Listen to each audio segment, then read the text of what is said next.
Si vous souhaitez mettre en forme très rapidement un tableau sous Excel 2010, sachez que ceci est possible. En effet, donc pour ce faire, vous devez tout d'abord saisir les données que vous souhaitez. Donc vous voyez ici, j'ai déjà différentes données d'insérer. Donc maintenant, si je souhaite mettre en forme ces données dans un tableau, je vais me rendre donc bien ici dans le menu Accueil, puis dans le groupe Style, je vais cliquer ici sur Mettre sous forme de tableau. Vous avez donc maintenant ce menu-ci qui s'ouvre. Dans ce menu vont s'afficher les différents styles de tableau qu'il est possible d'utiliser. Donc vous voyez ici des styles avec des couleurs claires, des couleurs donc à nuance moyenne ou des couleurs ici foncées.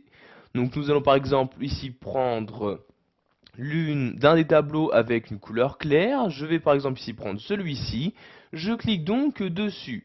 Vous allez devoir maintenant choisir donc de quel tableau il s'agit. Donc comme vous pouvez le voir, celui-ci a pour l'instant été automatiquement retenu donc par le logiciel.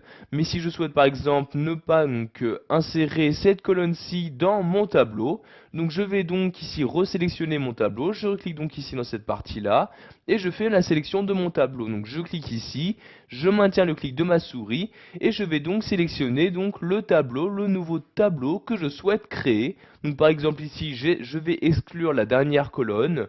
Donc ici, je fais mon tableau comme ceci, je lâche donc le clic de ma souris, je reclique ici sur ce bouton-là comme ceci.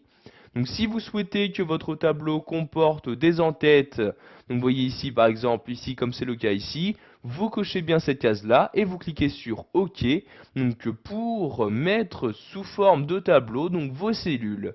Donc vous avez donc maintenant votre tableau qui a été créé. Donc vous voyez ici, je le désélectionne comme ceci. Donc vous pouvez voir ici par exemple qu'il se trouve bien donc en haut une ligne d'en-tête. Donc par exemple ici pour les noms, date de naissance, total des achats, etc. Il est possible bien évidemment de personnaliser ce tableau. Donc par exemple si vous souhaitez masquer la ligne d'en-tête, vous n'avez juste ici qu'à décocher cette case là. Et voyez ici la ligne correspondante, donc la ligne se trouvant tout en haut du tableau, n'apparaît donc plus. Donc pour la rafficher, vous recochez ici cette case-là. Pour insérer une ligne avec des totaux, vous cochez ici cette case-là. Donc vous pouvez voir ici maintenant qu'une nouvelle ligne apparaît dans mon tableau. Donc avec bien le total, donc ici un total qui apparaît dans cette cellule-ci. Donc pour désactiver donc cette ligne-ci, je n'ai juste qu'à décocher la case correspondante.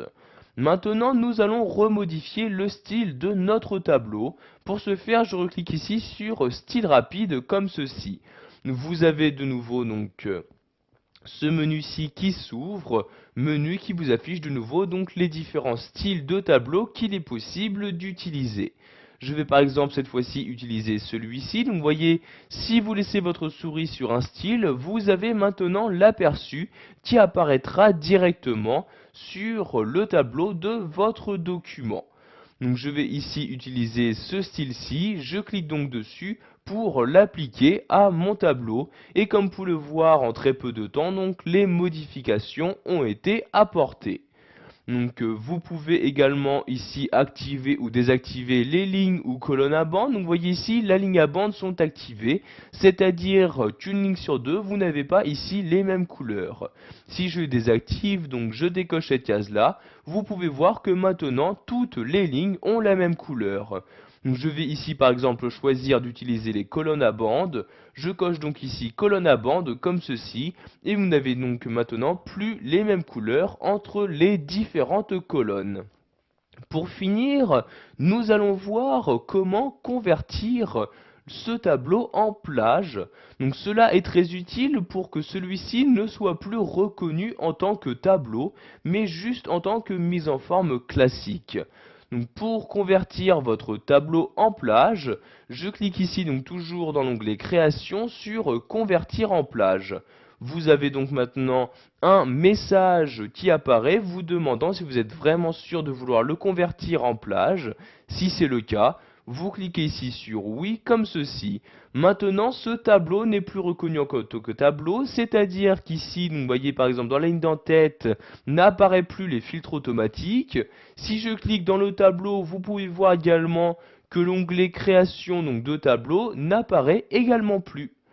Voilà, vous savez maintenant comment insérer très rapidement un tableau dans Excel 2010 en choisissant les différents styles de tableaux proposés par ce tableur.